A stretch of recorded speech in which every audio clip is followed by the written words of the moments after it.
Vous savez, l'ennui est le péché mortel du couple. Les hommes et les femmes aiment les fantaisies. Les hommes sont malheureux parce que les femmes aiment les petites fantaisies. Un œillet, une rose. Vous voyez un couple encore ces jours-ci, c'était hier pour pas nommer, où le mari a offert un beau bouquet de roses. Elle a fait remarquer qu'il n'y aurait eu qu'une rose, ça que c'était aussi merveilleux, c'était merveilleux aussi. C'est ça que les hommes ne comprennent pas. C'est qu'avec des petits riens un peu originaux, qui signifient l'amour justement par l'ingéniosité qu'on a trouvée pour le signifier, peut faire un plaisir fou aux femmes. Tandis que les hommes aiment les grosses fantaisies. À la limite, ils changeraient parfois de femme. Et je dis aux femmes, changez un peu de look. Pour plaire à ce besoin, plus de variété. Puis alors un couple doit avoir de la fantaisie, un voyage de noces tous les ans. Vous voyez ici, ceux qui m'écoutent là, ne retenez que ça. Un voyage de noces obligatoire tous les ans, sans enfants. Hein. Le besoin d'aimer est quelque chose de fondamental dans l'être humain dès la naissance, attention. On n'attend pas 20 ans pour aimer. Le bébé, il aime maman. Et il aime d'un amour fusionnel, un amour idéalisant. Ma maman, c'est la plus belle du monde, qui dira à 4 ans. L'amour, c'est une des réalités fondamentales de l'être humain. On a tous dans le crâne un logiciel fait pour aimer. Et si on n'est pas aimé ou si on n'aime pas, on n'est pas heureux.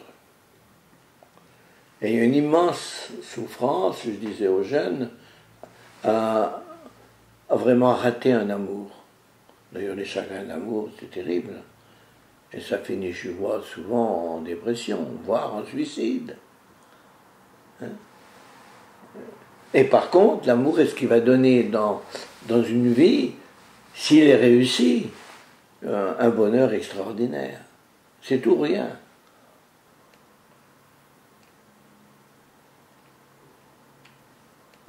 Je dis aux petits jeunes, aux jeunes mariés quand ils viennent me voir, je leur dis, ben, vous savez que, je parle ils arrivent, hein, ils sont tout jeunes.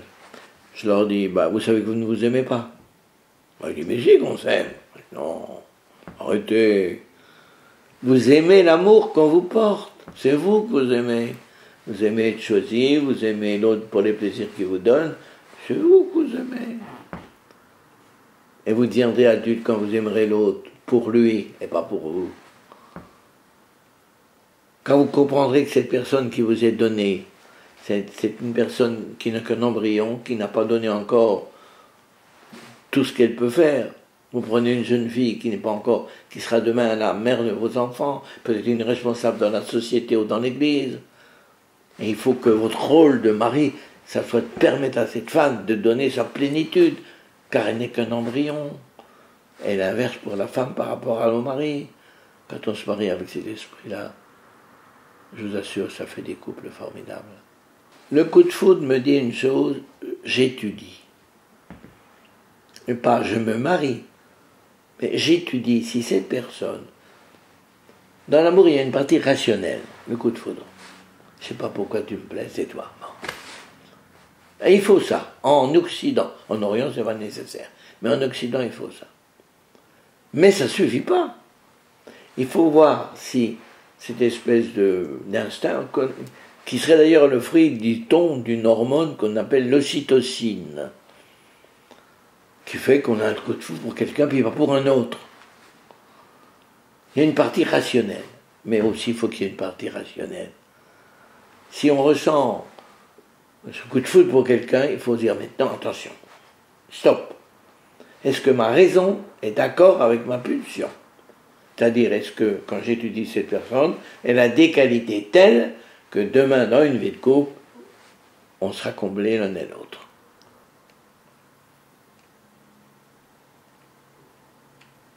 Il n'y a jamais de couple sans engagement. Le docteur Lemaire, qui est le plus grand spécialiste du couple en France, dit ce qui fait un couple, c'est la volonté qu'il a de durer. Personnellement, je dis ce qui fait un couple.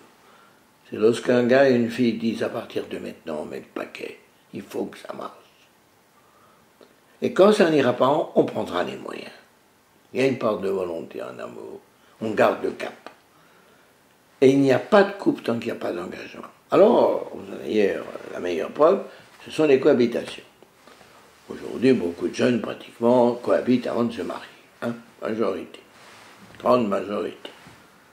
Et ils se disent, bah, si ça marche, on continue, on s'engage. Si ça ne marche pas, on arrête, pas de bobo, pas d'avocat, pas de dépenses inutiles. Ils oublient une chose, c'est que ça ne va jamais, un couple, sans difficulté. Mineure, souvent, mais quand même, jamais parfaite. Alors quand vous avez vécu 4 ans avec quelqu'un, puis que vous apercevez qu'il n'est pas tout à fait parfait comme on croyait, qu'est-ce que vous faites quand on a vécu 4 ans? Alors ou bien on se marie, on est piégé, on ne peut plus reculer, je ne peux plus la quitter, maintenant elle va se flinguer, me disait un jeune. Ou alors on se sépare, mais vous en ramassez un avec une cuillère, parce que s'il y en a un qui n'aime plus, l'autre aime plus. Il faut savoir ça, c'est qu'on n'aime que ce qu'on perd. Et quand on a vécu 3-4 ans avec quelqu'un, qu'on s'est attaché à lui et qu'il vous largue, c'est la même chose qu'un divorce, c'est la même souffrance. Il faut voir le nombre de cohabitants qu'on ramasse avec une cuillère. Ou alors, ils jouent les prolongations. On va encore attendre 1 an, 2 ans, on verra bien. Pendant ce temps-là, ils ne construisent rien, puisqu'ils ne savent pas ce qu'ils vont pas se séparer. Ou alors, le pire, c'est ceux qui disent, ça ne va pas entre nous, mais on va se marier, alors ça ira mieux après. Il y a 15% de divorces derrière les cohabitations. Et une cohabitation sans mariage, sur 10 cohabitations où il n'y a pas mariage, 8 vont craquer dans les 10 ans. Et qui c'est qui est le dindon de la farce? C'est celui qui aime. Et j'ai souvent la femme, parce qu'elle n'est pas située comme l'homme, la femme. Elle a une horloge. Si elle a perdu 10 ans de sa vie avec quelqu'un, elle peut perdre aussi la possibilité d'avoir des enfants plus tard. Et un autre n'en voudra pas parce qu'il la jugera trop vieille, ne pouvant plus lui donner un enfant. Moi, que les hommes encore aiment la cohabitation ou la désir, je les comprends, mais les femmes, c'est une imprudence folle pour elles. Ah non, je suis vraiment contre la cohabitation. J'ai fait à un moment donné, j'étais presque pour, en me disant, après tout, ça nous fera un noviciat, et on sera quitte de donner des sacrements qui seront perdus. Mais non, l'expérience m'a montré que c'est le contraire. Qu'il y a plus de divorces derrière les cohabitations que derrière les couples qui n'ont jamais cohabité. Pourquoi vous expliquez ça? Alors que les cohabitants, ils se connaissent. Bon, c'est des faits, hein. Je ne fais pas de morale, c'est des faits.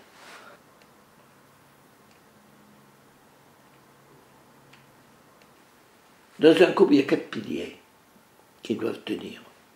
Hein? Le premier, c'est la communication. 70% des couples qui divorcent n'ont pas de communication.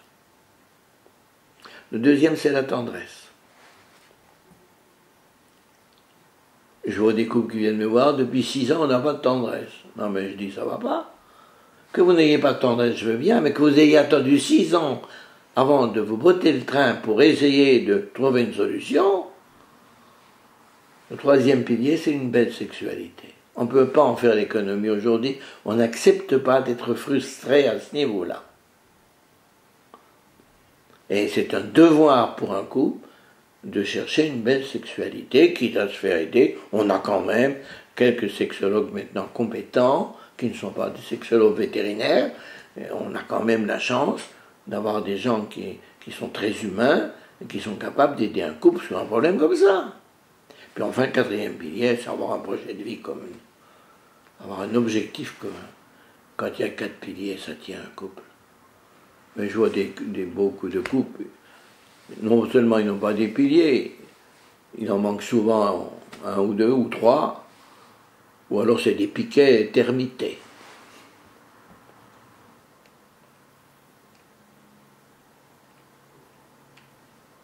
C'est-à-dire que les couples qui ont vécu sur un nuage et qui d'un seul coup voient le réel, on avait des problèmes tout de suite après le mariage. Ceux qui ont vécu des fiançailles trop belles ont des difficultés souvent au départ. Ceux qui ont déjà eu des difficultés difficiles et qui ont déjà commencé l'adaptation, au contraire, ont des premières années plus faciles qu'ils ne croyaient. Bon, alors après, il y a le problème des 7-8 ans. C'est-à-dire que la routine, quoi. On s'est habitué à l'autre, bon, c'est tout. Puis après, il y a le démon de midi. Quand on arrive à un certain âge et que vous êtes encore resté jeune, on regarde vers les jeunettes, on veut revivre, on a besoin, bon, qu'on appelait le démon de midi, qui se situait vers 40 ans, mais qui maintenant va de 40 à 60 ans. Parce qu'à 60 ans, on se sent jeune encore quand on est un homme. Ce qui n'était pas le cas autrefois. Vous voyez, ça serait peut-être ces moments clés, quoi. Puis alors, il y a quelques fois en finale, quand il y en a un qui est devenu, en vieillissant, aigri, râleur, etc. Ouais, des fois, ils supportent comme ils sont, quoi. Ils sont restés sur les rails de l'amour.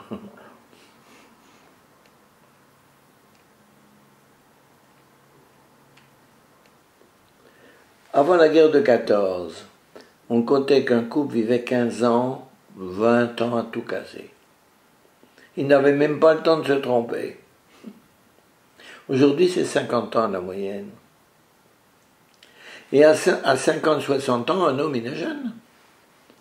Et si peu qu'ils sont un peu déçus de son conjoint ou que la routine ait apporté une espèce d'ennui, ben, il peut dire, je fais encore une petite tranche de vie en m'offrant une autre connaissance. Et c'est pour ça que aujourd'hui, s'il n'y a pas dans un couple et de la communication et le piment de la fantaisie, qui n'en ont pas 50 ans. Alors, la communication, on peut comprendre, mais des fois, elle est aussi laborieuse dans un couple. On peut communiquer, on peut parler, mais parler, c'est ce qu'on appelle communiquer. Communiquer, c'est pas parler de la série. On peut en parler, mais il n'y a pas que ça. Communiquer, c'est dire son ressenti. Or, combien, surtout d'hommes, disent très peu leur ressenti. Et quand leur femme leur dit, mais enfin, ce que tu m'aimes, qu'est-ce qu'ils disent? Ben oui, tu le vois bien, non? Je le sais bien. Putain, vous avez de l'intuition, vous les femmes, vous le voyez bien. Puis on aime beau gosse. Mais ils ne le disent pas. C'est fou en famille comment on peut s'aimer et ne pas se le dire. Et on s'aime, puisque s'il y en a un qui meurt au cimetière, tout le monde pleure. Et bientôt autant.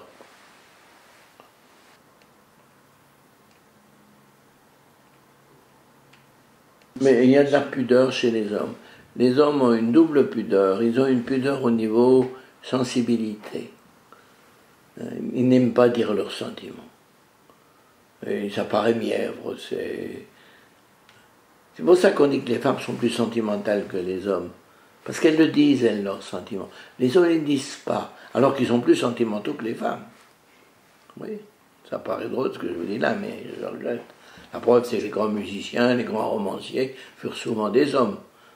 Où auraient-ils trouvé leur sensibilité s'ils n'en avaient pas eu? Mais non, ça va passer dans les arts, ça va passer dans le bricolage, etc., mais pas dans la relation interpersonnelle. Vous comprenez ça? Ça, c'est une habitude de génération? Ah ben non, mais c'est que l'homme a une pudeur. L'homme cache souvent ses sentiments. Ça lui paraît de la mièvrerie ou... Ouais. Et puis, il a une pudeur aussi au point de vue spirituel. Combien d'hommes sont des tourmentés de Dieu, des affamés de Dieu, ont une foi profonde, mais n'en parlent pas. À tel point qu'on peut penser que les hommes n'ont pas la foi, ou tout au moins en ont très peu. Parce que c'est leur pudeur. Et je disais, aux jeunes, ne savez pas les jeunes, on va faire le MLT, le moment de libération de la tendresse. Que vous osiez dire, vous les garçons, toute la tendresse qu'il y a dans votre cœur, à vos parents, à ceux que vous aimez.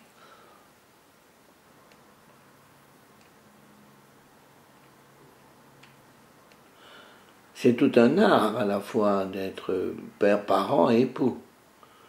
Alors il y en a quelques-uns qui, notamment des femmes, qui peuvent être à un moment donné plus épouses plus mère qu'épouse. Ce qui n'est d'ailleurs pas bon pour l'enfant, hein, je vous signale. Pour être une bonne mère, il faut d'abord être une bonne épouse. Et ce qu'on peut donner à des enfants, c'est pas d'amour, l'amour qu'on leur porte, c'est l'amour que se portent papa et maman. La conjugalité est plus importante que la parentalité. Aujourd'hui, comme il y a beaucoup de séparations, on parle de parentalité. C'est-à-dire qu'on dit que du moment qu'un enfant est aimé par son papa et sa maman, même s'ils sont séparés, c'est pas vrai. Ce qui est plus important pour l'enfant, c'est que papa aime maman et que maman aime papa. C'est la conjugalité. D'ailleurs, quand il y a conjugalité, il y a parentalité. Car si le père et la mère s'aiment, ils ne peuvent pas ne pas aimer cet enfant qui est le fruit de leur amour.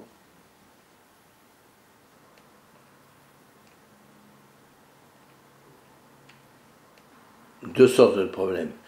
Il y a des couples, l'un est pathologique, voire quelquefois, par exemple, pervers. Et dans ce cas-là, le divorce s'impose. Il m'arrive, je suis conseiller conjugal, je reçois tous les jours des couples en difficulté.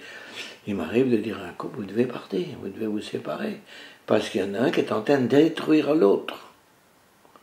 Bon, mais c'est quand des cas pathologiques. Par contre, dans la grande majorité des cas aujourd'hui, que des difficultés, si les gens prenaient les moyens, et on les a, un couple peut repartir et s'aimer comme jamais.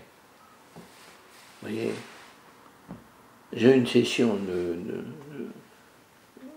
demain à Saint-Maurice, je crois, oui, mais ici à Saint-Maurice. Pour des couples en difficulté, ben j'espère bien que 80% seront guéris. Parce qu'il y a une ignorance incroyable dans le domaine du couple. Et de la psychologie, et des problèmes de contraception, et des problèmes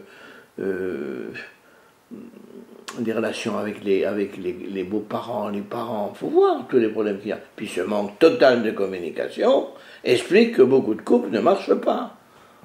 Mais si on rétablit tout ça... C'est souvent qu'une question de réglage. Mais oui.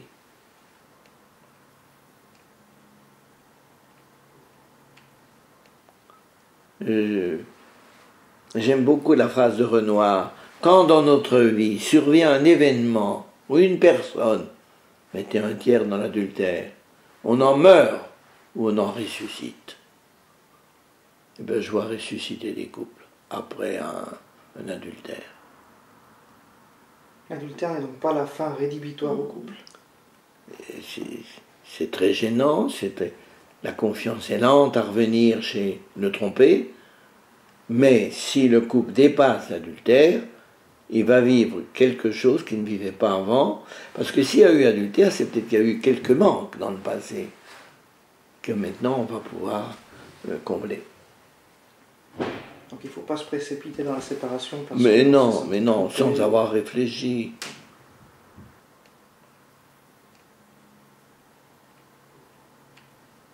Le problème de tous les couples, attention, il y a des couples qui ont des problèmes de communication, il y en a qui n'en ont pas. Il y a des couples qui ont des problèmes de sexualité, il y en a qui n'en ont pas. Mais tous les couples ont un problème, tous, à savoir comment n'être qu'un en restant deux. Et même en restant trois, puisqu'en définitive, il y a l'homme, la femme et l'amour. Et c'est très difficile. Parce que si on est trop unis, on étouffe la personnalité de l'un. Or, c'est quand même drôle que ce problème du couple, de tous les couples,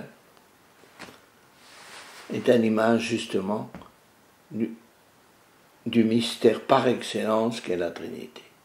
Il n'y a que dans la Trinité qu'on peut n'être qu'un en restant trois.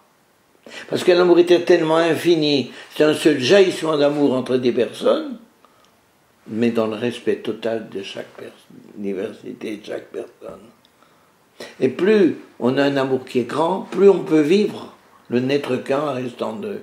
C'est-à-dire que plus, en même temps, on aura ces temps forts d'unité, mais dans le respect de l'originalité de chacun. C'est le problème du couple, ça. Vous avez des couples qui ne sont qu'un, parce qu'il y en a un qui a bouffé l'autre. Qu'il a absorbé par phagocytose. Parce qu'il a une forte personnalité, puis il aura, ben mon mari est formidable. qu'on n'est pas fusionné mais phagocyté. Ils sont, voilà. Alors vous avez d'autres couples qui vivent chacun sur 2 rails. Qu'est-ce que tu fais ce soir? J'ai une conférence, ça tombe bien, moi je vais au cinéma. Bon. Alors qu'il faut sauver et l'unité et le respect de l'originalité de chacun. Permettre à chacun d'aller à ce qu'il épanouit, mais en même temps sans briser l'unité. Alors il y a toujours une tension. Ça c'est le problème du couple qui correspond à le mystère par excellence. Personnellement, j'ai compris tous les problèmes de Dieu. Quand je ne comprends pas quelque chose sur Dieu, j'étudie le couple. Puis j'ai la réponse.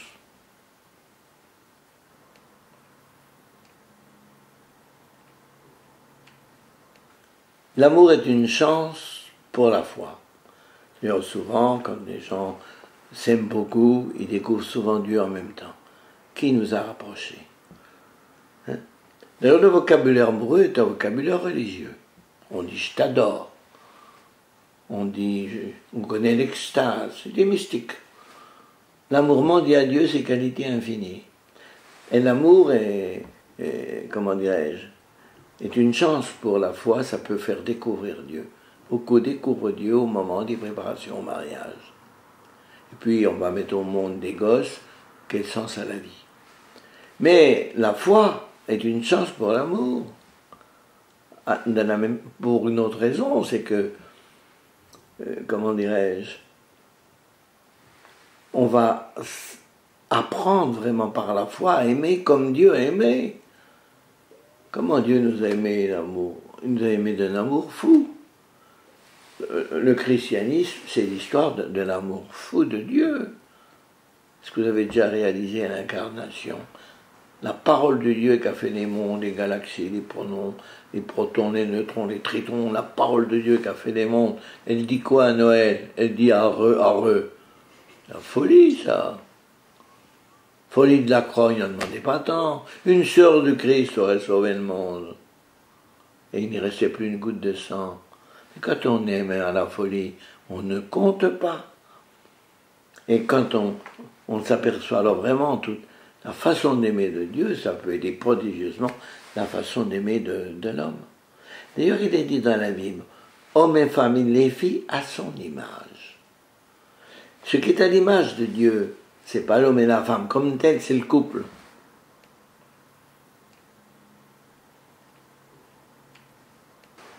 On ne naît pas chaste, on devient chaste. Et tous les prêtres auront des tentations, comme tous les autres. Mais les gens mariés aussi. Les gens mariés aussi sont engagés. Et demain, s'il traverse la vie une personne, la brillante, avec qui on travaille, on a le danger. Bon, c'est vrai que le prêtre a aussi ce danger. Mais je crois que ce qui nous aide prêtre, c'est si on est passionné. Si on a une grande passion dans la vie, si on a un amour profond du Seigneur et des autres, je pense que c'est facile à dépasser ça. Mais il faut une passion. Si vraiment, je ne sais pas, on ne peut pas vivre sans amour. Si dans notre vie, il n'y a pas un amour formidable pour le Christ ou formidable pour les autres, c'est vrai que la tentation est très dure. Et il faut aussi que les chrétiens aident leurs prêtres, justement, parce que souvent des prêtres se découragent quand ils voient des églises se vider, quand ils échouent dans des projets qu'ils font. Et à ce moment-là, justement, ils peuvent perdre un petit peu le cap de leur grand idéal. Car je peux vous dire une chose, quand on s'est engagé en tant que prêtre, donc quand j'avais 25 ans, c'est vieux, c'est dans 51, vous voyez, j'ai un vieux truc.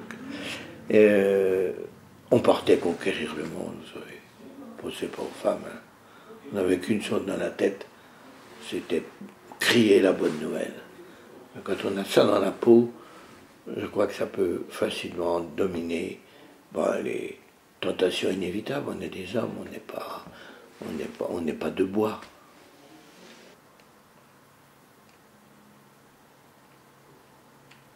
Quand le couple va vieillissant et qu'il a fait ses enfants, quels sont encore les projets communs d'un couple?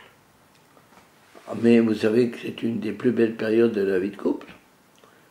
Il y en a qui revivent ça comme des fiançailles, comme des jeunes mariés. Ils n'ont plus le souci des enfants. Ils ont la joie des petits-enfants. Ah non, c'est une période formidable de la vie tant qu'il n'y a pas la maladie. Je peux dire que cette période-là, je vous dis cette période des noces d'or, c'est la période des noces de diamant, moi je suis en admiration. Et même quand l'un est malade, un Alzheimer, un Parkinson, une sclérose, bon, je suis émerveillé de voir comment souvent le conjoint se dévoue pour le malade. Et l'entoure d'un amour qu'il n'a jamais fait jusque-là. Je suis toujours étonné de ça. Et il ne le quitte pas. Alors qu'on va quitter un conjoint normal. Ah non, c'est une belle période dans la vie de couple. Je leur dis souvent, quand ils en sont à cet âge-là, vous pouvez vivre quelque chose de formidable maintenant. Mais alors, en y mettant de la fantaisie, en y mettant de la communication, du ressenti, hein, et du ludique, un peu de ludique. On a enfin l'amour, le vrai, quand on peut dire maintenant je t'aime comme tu es. La plus belle phrase que j'ai entendue dans les sessions de couple, c'est une phrase qu'a dit je t'aime aujourd'hui pour ce que tu es aujourd'hui. Merveilleux. Maintenant que je te connais, avec tes tics, avec tes odeurs, avec tes limites, avec ta mère, je t'aime. Ça c'est l'amour adulte.